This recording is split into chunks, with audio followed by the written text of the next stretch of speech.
और उसी समय प्यारे एक राक्षस हुआ जिसका नाम हुआ भौमासुर। भौमासुर एक ऐसा राक्षस हुआ जो 16,100 कन्याओं को बंदी बना रखा था। वो सबसे एक साथ विवाह करना चाह रहा था। सभी कन्याओं ने मन ही मन द्वारिकाधीश से प्रार्थना करी। भगवान द्वारिकाधीश प्रसन्न भये, क्योंकि भौमासुर का इतना आतंक बढ़ चुका था, इतना आतंक बढ़ चुका था कि त्रैलोक्य पर अपना आधिपत्य जमा लिया था। देवताओं ने भगवान की स्तुति करी। नारद जी को भेजा गया। नारद जी पारिजात का पुष्प लेकर के द्वारिकाधीश भगवान के पास आए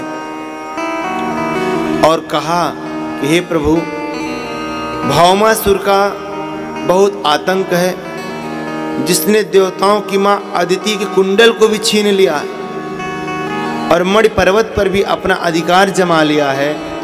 हे मेरे प्यारे, आप भौमासुर का वध करके जो है देवताओं पर कृपा करिए और जो 16,100 कन्याओं को बंदी बना रखा है, आप उनको भी बंधन मुक्त करिए। भगवान ने कहा तथास्तु। अब नारद जी ने ऐसा कह करके स्वर्ग से लाया हुआ पारिजात का पुष्प भगवान को दिया और भगवान उन्हीं पास बैठी हुई रुक्मणी जी के बालों में लगा दिया। प्रेम से कही श्री राधे। नारद जी ने सोचा देवताओं का तो काम कर दिया, जरा कुछ अपना भी काम करते चले। नारद जी की क्या काम है? जहां झगड़ा ना होता वहां झगड़ा लगा दे। नारद का मतलब जिसकी बात कभी ना रद्द होती हो उसे कहते हैं नारद। अतः नारद पहुंचे अपने शिष्या के पास, सत्यभामा के पास। जरा सत्यभामा सबसे सुंदर थी, सब रानियों सुंदर थी दोनों से। सत्यभामा के पास पहुंचे। सत्यभामा के अंदर ईगो भी था जरा। क्यों? जो इतना दहेज लेकर के आई थी। सोचो दहेज में महाराज, आप बताओ 180 तोला सोना जहां रोज उत्पन्न होता हो, उस बहू के पांव तो ऊंचे रहेंगे। दहेज जो लेकर के आई गई, गुरुदेव को प्रणाम किया और प्रणाम करके अपने भवन में ला करके ऊंचे आसन बिठाई, नीचे बैठ गई। गुरुदेव जी का पूरा आदर सत्कार किया। तो गुरुदेव जी बोले, नारद जी बोले, बिटिया सत्यभामा, क्या कृष्ण भगवान तुझसे प्रेम करते हैं? बोले महाराज इसमें कोई पूछने वाली बात है क्या? बोले हाँ। बोले मुझे नहीं लगता कि भगवान तुझसे प्रेम करते हैं। बोले क्यों? बोले मैं स्वर्ग से कल्प वृक्ष का पुष्प ले आया और उस पुष्प को द्वारिकाधीश ने रुक्मणी के बालों में लगा दिया। अगर वो तुझसे प्रेम करते होते तो तेरे बालों में फूल लाख लगाते ना। अच्छा महाराज जी ऐसी बात है? बोले ऐसी बात। बोले फिर आने दो, आज मैं बिहारी जी से बात करती हूँ। नारद जी ने सब कुछ समझ गए कि चलो अपना काम बन गया। बोलो राधे राधे। और नारायण नारायण करते हुए वहाँ से विदा हुए। संध्या काल हुई। जब भगवान शयन करने के लिए सत्यभामा के कक्ष में आए तो सत्यभामा रूस करके बैठी हुई थी।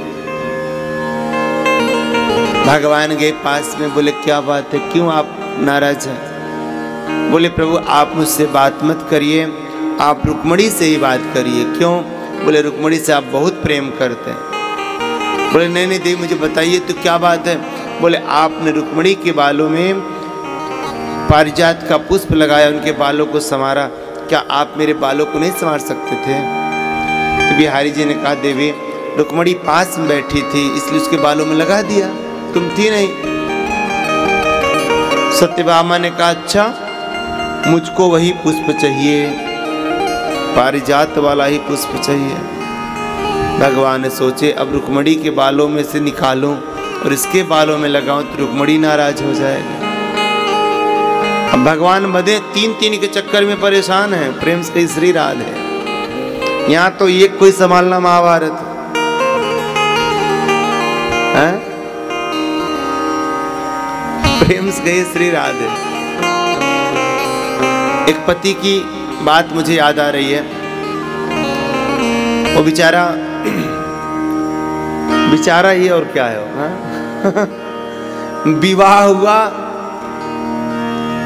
लड़की की विदाई होने लगी तो अक्सर सासू माँ अपने दामाद को अपने पास बिठा करके उसे समझाती हैं। तो सासू ने समझाया अपने दामाद को, लाला ये मेरी बिटिया ना एकदम गुलाब की फूल की तरह मैंने इसको पाला है, इसको किसी प्रकार का ससुराल में कष्ट नहीं होना चाहिए बेटा, इस बात का ध्यान रखना। हाँ माँ ठीक है ठीक है। सब प्रोमिस कर लिया, सब वचनों को स्वीकार कर लिया और बेचारा अपने घर पर आया। दुल्हन भी आई और सुबह जब दुल्हन सो करके उठी तो वो जो दूल्हा था एक लोटा पानी लिया, दुल्हन के मुंह पे ऐसे मारा। दुल्हन बोली, अरे ये क्या कर रहे हैं आप, मेरे मुंह पे पानी मार। बोले, तेरी माँ ने कहा है तो गुलाब का फूल है, कहीं मुरझा ना जाए, तो मैंने तेरे मुंह पे पानी मारा ऐसे हैं, कहीं मुरझा ना जाए। तो प्रेम से कहे श्री राधे। तो कहने का भाव भगवान कृष्ण भी अब संतुष्ट करने में लगे हैं। सत्यभामा क्या करें?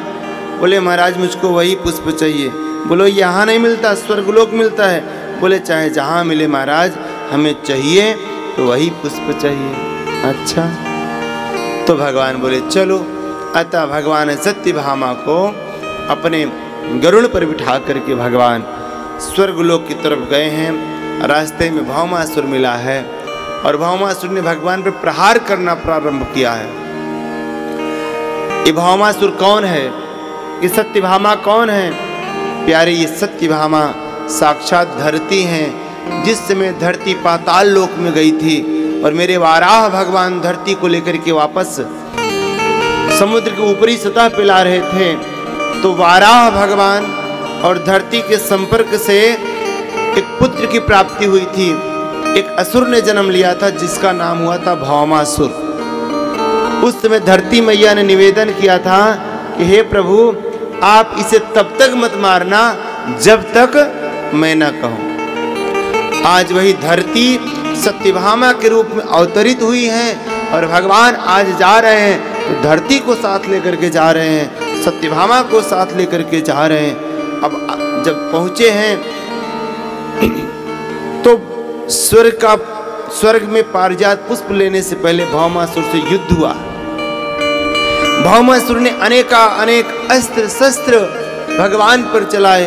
भगवान ने बचने का प्रयास किया, लेकिन जब एक विनाशकारी प्रलयकारी अस्त्र भगवान की तरफ आता हुआ दिखाई दिया तो सत्यभामा ने कह दिया, प्रभु अब क्या देर लगाते हो, मार दो इस दुष्ट को। और जैसे सत्यभामा ने कहा वैसे भगवान ने सुदर्शन चक्र से वहीं भौमासुर का वध कर दिया। असुर निकंदन भगवान की जय।